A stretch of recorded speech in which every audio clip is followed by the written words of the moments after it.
Will says I'm not a sub. Everybody's just full of shit. Sorry, Will. Sorry about that. I will now present to you your improv story based on your idea. I'm very, very, very sorry for this. I'm sorry for this. This is for you, Will, and this is for all the newcomers to the stream, and the lurkers and the non-subscribers, as well as all the other people. Man wears wrong shoes to a party. Wait, hear this. All is forgiven. I didn't ask it. Did I say sorry? Man wears wrong shoes to party. Let the story commence. This guy called Craig went to a party wearing trainers. Dark trainers. But they weren't the shoes. He was wearing a suit. Kinda. Dark denims. Kind of white t-shirt. And these sort of dark trainers. Kind of black. Thinking, it looks sooty.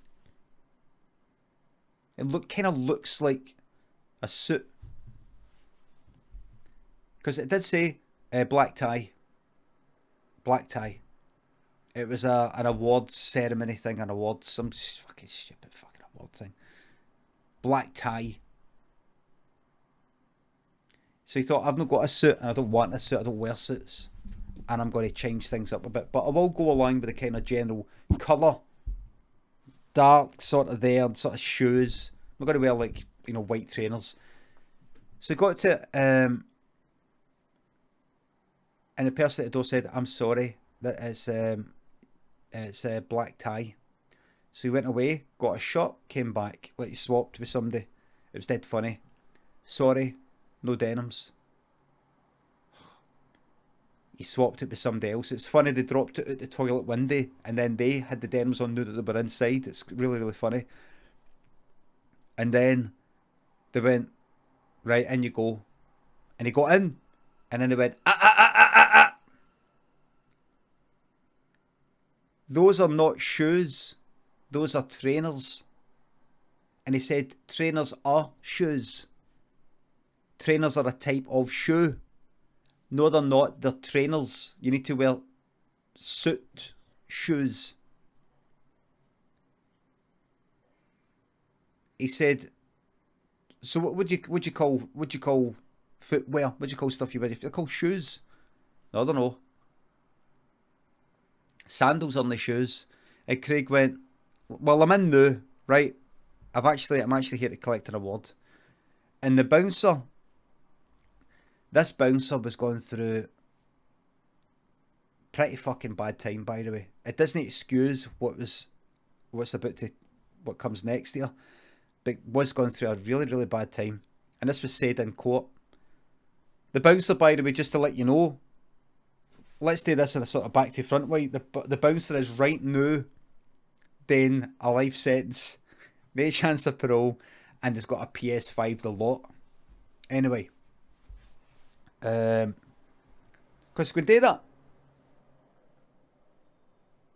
Certain films are told that way. The bouncer went at him. Well, it was actually said in court, Your Honour, my client, members of the jury, the defendant, is not trying to excuse what they did.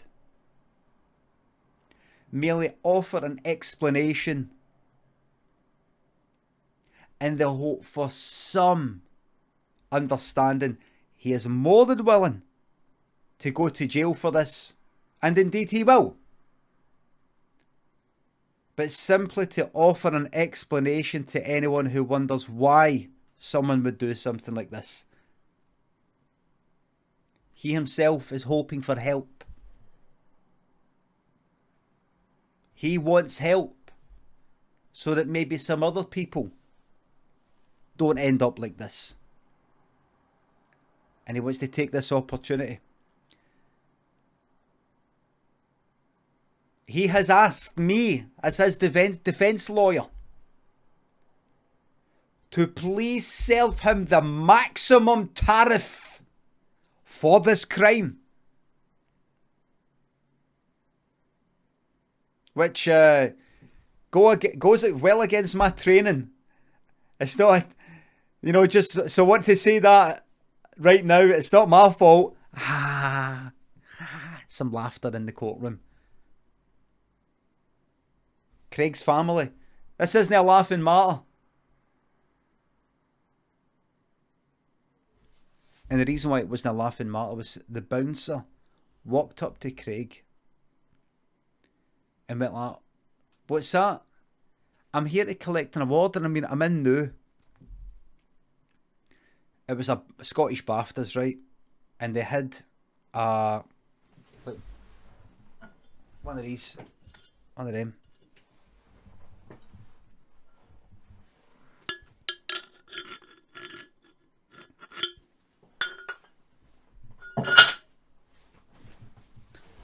And they had a kind of BAFTA, kind of plastic sort of BAFTA model there, kind of big one that you walk by, with the kind of the hole where the eye is. Scottish BAFTA, and the thing is, it doesn't even say Scottish BAFTAs. It's a BAFTA award. No, the BAFTA, the British, what is it?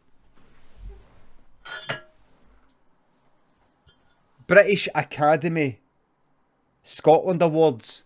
They do that so you can't call it a BAFTA. It's called a BASA. Like, ha, you Scottish bastard. Bastard.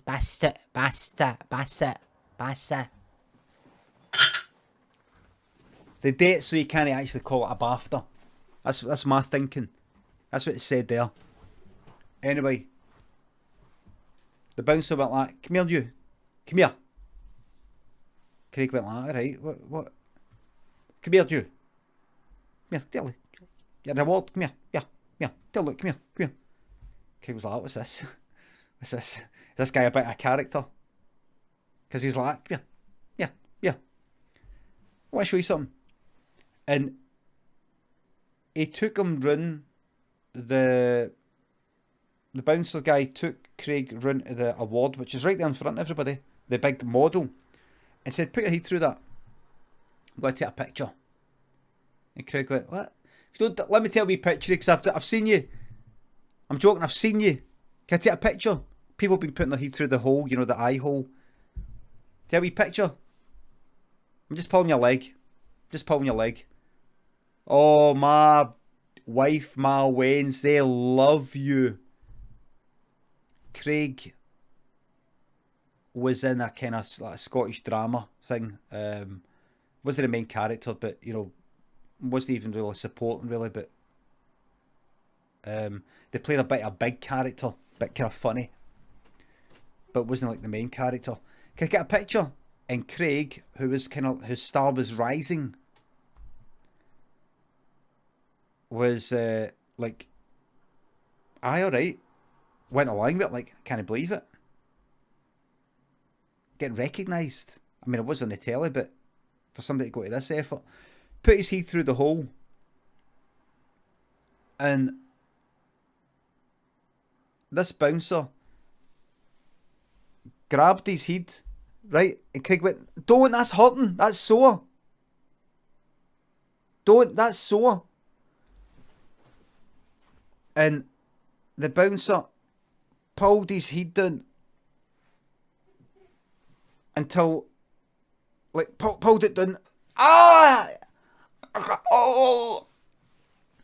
Broke his throat against the bottom of the eye hole. And went, fuck you. Ripped his head off. Took his head off. See, the bouncer was former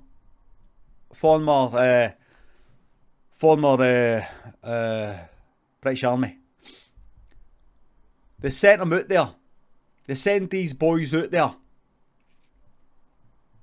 with no preparation, having seen the things that they've seen, no preparation of how to return to civilian life.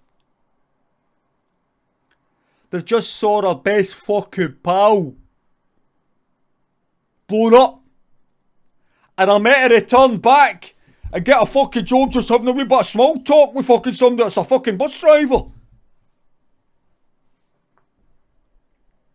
No aftercare. No Jeremy Kyle aftercare. Straight back into civilian life. And they're changed. And that's what the defence lawyer said.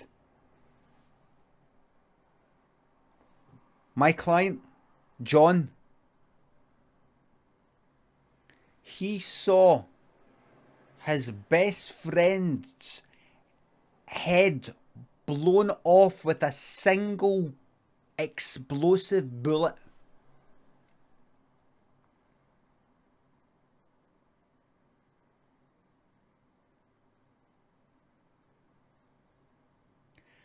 And this is while Senty's pal can't wait till we get back home. We're going to buy a Chevy and we're going to drive it till the wheels fall off.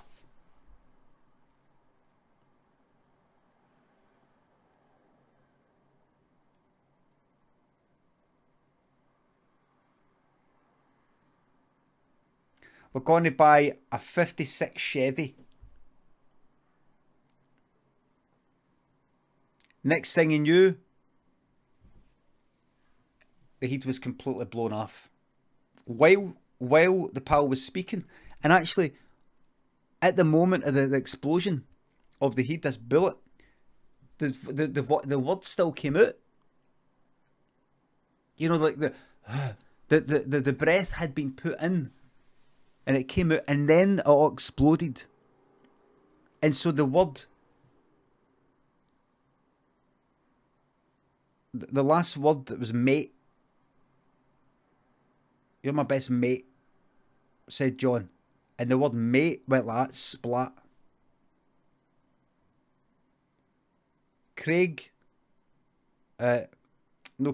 John, the defendant, didn't wash his face for a week. Refused to.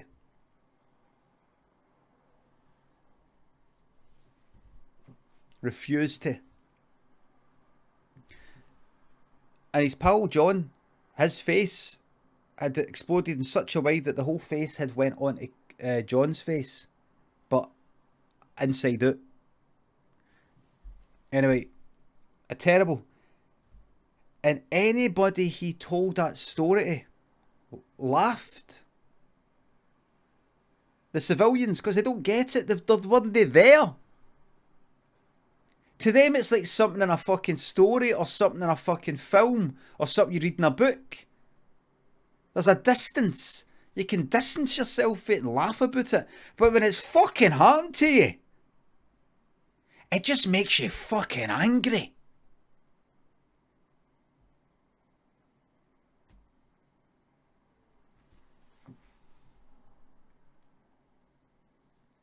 So this bastard gone like that.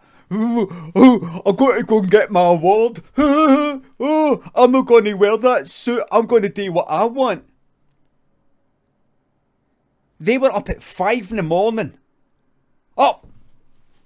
Commander like that, with a white glove, checking every wee fucking surface of the barracks. One speck of dust on your stuff, you don't get punished. They get punished. The rest of your fucking barracks gets punished.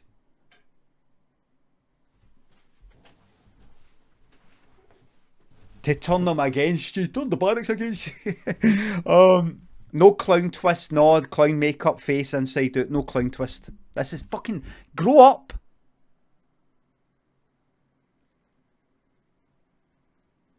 And the defence lawyer just said, and then John went like, I want to just say this.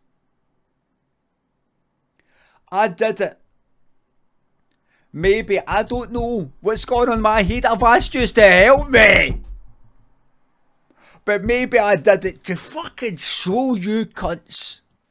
That's just what fucking happens out there.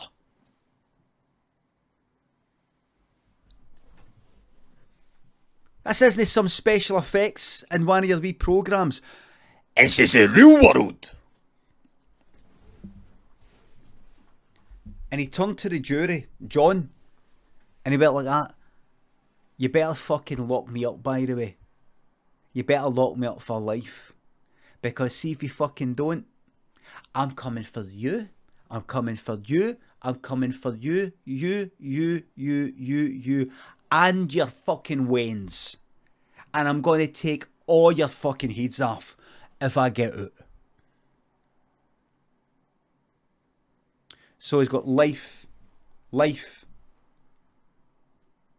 in there. And you know what he's playing in there? It gave him life. There was a campaign to bring back the death penalty, but it didn't happen. You know what he's playing in there?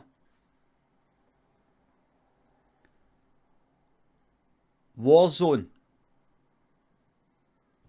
But he's uninstalled it because of that fucking Activision shite. See, he's not all that bad. The end.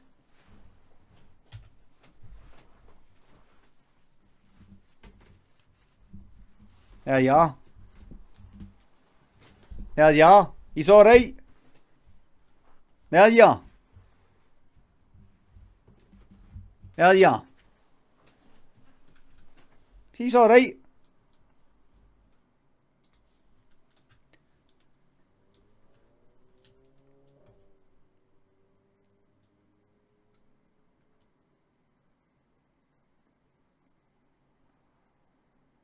And that was a true story.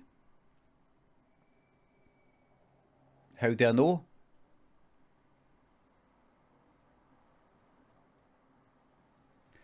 See the pal that got the head blown up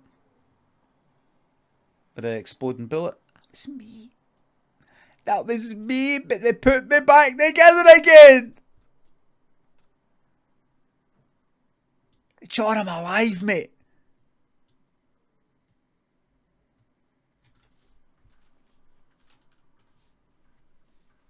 That's a true story. And I was watching everything that happened because my DNA was all, my face was on his face. It wasn't all completely washed off. And remember, there's a memory in DNA. There's a memory. Like instincts and things like that, remember? Instincts. So my DNA absorbed the memories of what was going on. But how can you? But you've not got all the wiring, the brain, and eyes and things like that, ears. My DNA absorbed into his, so I used his ears and eyes and all that shit. Then when I got taken completely removed and put back together again, I had taken some of his memories. Far-fetched now. Whiskey Miller, you've got no idea what level we are in terms of technology. Biotechnology. Things have been artificially held behind. I've said it before, but we are, in actual fact, user 300 years behind what is secretly going on.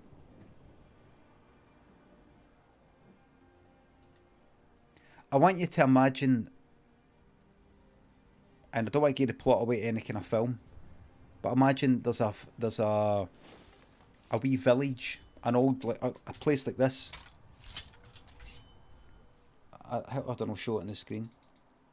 I think it might be good to show this on the screen, actually. Skyrim.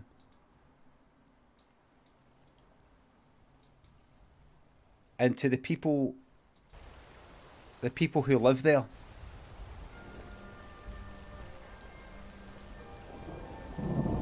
They think this is like, oh, so the brightness is up.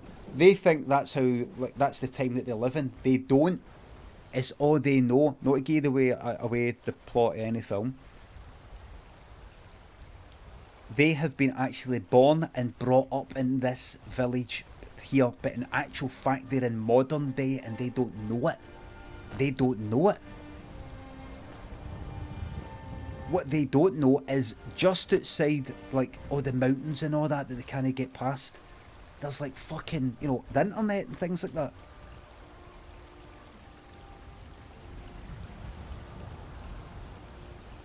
Right? That might be the plot of a certain film. But that's what we are like. We're looking about going, oh look, we've got the internet and all that. Oh, this is like present day. This is not present day, technologically. There's a secret thing going on. We're actually about 300. They're laughing at us. We're living in like a medieval fucking village. How do I know? Because I am that man. Right, let's get on with it.